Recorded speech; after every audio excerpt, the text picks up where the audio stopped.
ನಮಸ್ಕಾರ ವೀಕ್ಷಕರೇ, C9 ಕನ್ನಡ ಸುದ್ದಿವಾಹಿನಿಗೆ ಸ್ವಾಗತ. ನಾನು ನಿಮ್ಮ ಯಶೋಧ.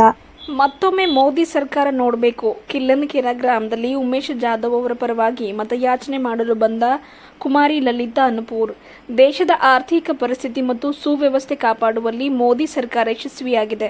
ಮೋದಿ ಸರ್ಕಾರ ದೇಶದ ಅಭಿವೃದ್ಧಿಗಾಗಿ ಶ್ರಮ ಪಟ್ಟಿದ್ದಾರೆ. ಜಗತ್ತಿಗೆ ಪರಿಚಯ ಮಾಡಿಕೊಟ್ಟ ಮಹಾನಾಯಕ. ದೇಶ ಜಾಗತೀಕರಣಗೊಂಡು ಡಿಜಿಟಲ್ ಇಂಡಿಯಾ ಆಗಿ ಮಾರ್ಪಾಡಾಗಲು ಸಾಧ್ಯವಾಗಿದೆ. ಒಂದೇ ಭಾರತ ಟ್ರೈನ್ ಅನ್ನ ಸೂರತ್ ಟು ಚೆನ್ನೈವರೆಗೂ ರೈಲ್ವೆ ಹೊಸದಾಗಿ ದೇಶಕ್ಕೆ ಸಂಚರಿಸಿದ ಮಾನ್ಯ ಗೌರವಾನ್ವಿತ ಪ್ರಧಾನಮಂತ್ರಿಗಳು. ಜನರ ಹಿತರಕ್ಷಣೆಗಾಗಿ ಮತ್ತೊಮ್ಮೆ ಬಿಜೆಪಿ ಸರ್ಕಾರವನ್ನು ಬೆಂಬಲಿಸಬೇಕು. ಮೋದಿ ಸರ್ಕಾರವನ್ನು ದೇಶದಲ್ಲಿ ಕಮಲ ಹರಡಿಸಬೇಕು ಎಂದು ಬಿಜೆಪಿ ರಾಜ್ಯ ಮಹಿಳಾ ಯುವ ಮೋರ್ಚಾ ಉಪಾಧ್ಯಕ್ಷರಾದ ಕುಮಾರಿ ಲಲಿತಾ ಅನ್ನಪೂರ್ ಕಿಲ್ಲನಕೆರೆ ಗ್ರಾಮದಲ್ಲಿ ಮತಯಾಚನೆ ಮಾಡಿದರು.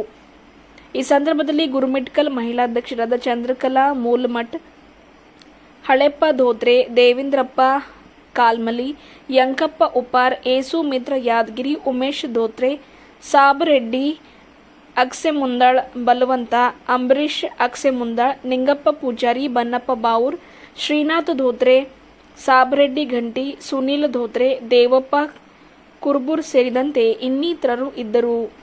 ವರದಿಗಾರರು ಪರಶುರಾಮ್, ಕಿಲ್ಲನಕೆರೆ, ಬಂದಳ್ಳಿ, ಯಾದಗಿರಿ. ಪ್ರಧಾನಮಂತ್ರಿ ನರೇಂದ್ರ ಮೋದಿ ಜಿ ಅವರಿಗೆ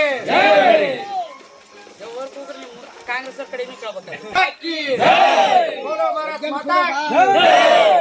ಶ್ರೀರಾಮ್, ಜೈ ಶ್ರೀರಾಮ್, ಜೈ ಶ್ರೀರಾಮ್, ಜೈ ಶ್ರೀರಾಮ್. ಈ ಕಡೆ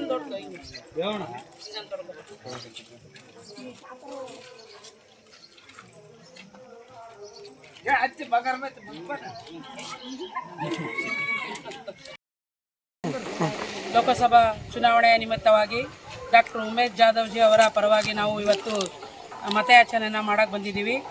ಮೋದಿ ಮತ್ತೊಮ್ಮೆ ಪ್ರಧಾನಮಂತ್ರಿ ಆಗಬೇಕನ್ನೋ ಕಾರಣಕ್ಕಾಗಿ ಇಲ್ಲಿರ್ತಕ್ಕಂಥ ಎಲ್ಲ ಮತ ಬಾಂಧವರಲ್ಲಿ ಕಮಲದ ಗುರುತಿಗೆ ಮತ ನೀಡಬೇಕಂತೇಳಿ ನಾವು ಉಮೇಶ್ ಜಾಧವ್ ಅವರ ಪರವಾಗಿ ನಾನು ಮತಯಾಚನೆ ಮಾಡಲು ಕಿಲ್ಲನಕೆರೆ ಗ್ರಾಮಕ್ಕೆ ಬಂದಿದ್ದೇನೆ.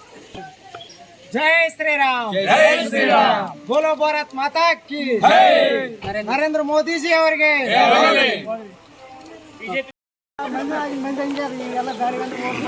ರೊಕ್ಕ ಬರ್ಬೇಕಂದ್ರೆ ಹೋಗಿಬೇಕಲ್ರಿ, ರೊಕ್ಕ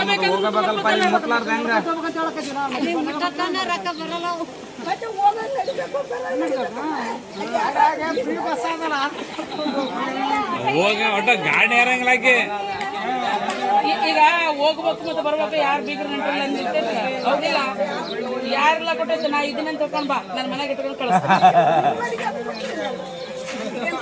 ಈಗ ನಾನೇನ್ ಮಾಡ್ಲಿ, ಯಾಕೆ ಇರೋದಿಲ್ಲ ಬಂಡಿ ಗಾಡಿ ಹುಡುಗಿನಿಂದ ಹೇಳ್ಕೊಂಡು